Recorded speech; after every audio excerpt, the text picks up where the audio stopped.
Si bandas de rock como al Universo lograron grabar un disco en 1976, rock psicodélico progresivo. Para tu decepción cantaban en español. ¿Por qué para mi decepción?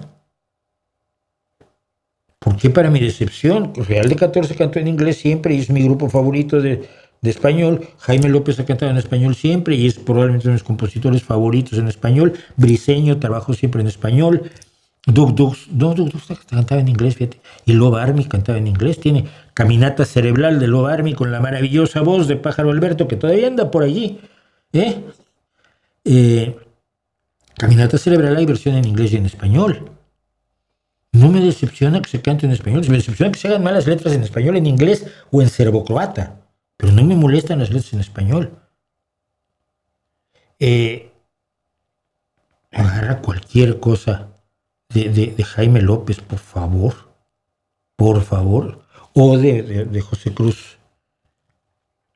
Y es poesía musicalizada, está bien escrita, gran letra. ¿Qué artista después de los 75 siguió cantando, tocando bien?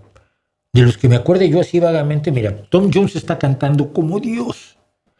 Tom Jones está cantando maravillosamente bien. Frank Sinatra hasta el último día cantó divinamente, tocando bien.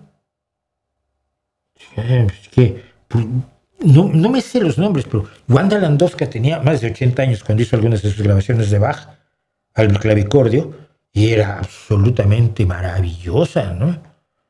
Creo que 75 no los tiene ya Angus Young, ya los tiene Angus Young y sigue siendo un delirio en la guitarra. Angus Young no tiene mi edad, 71 años. Mira, es un mes más jovencito que yo. Es el 31 de marzo, yo soy del 2 de febrero. Pero Paul McCartney sigue tocando el bajo maravillosamente bien, la voz le está fallando, pero Ringo Starr sigue tocando la batería bastante bien y es el mayor de los Beatles, todavía tiene más de 84. Y así sucesivamente.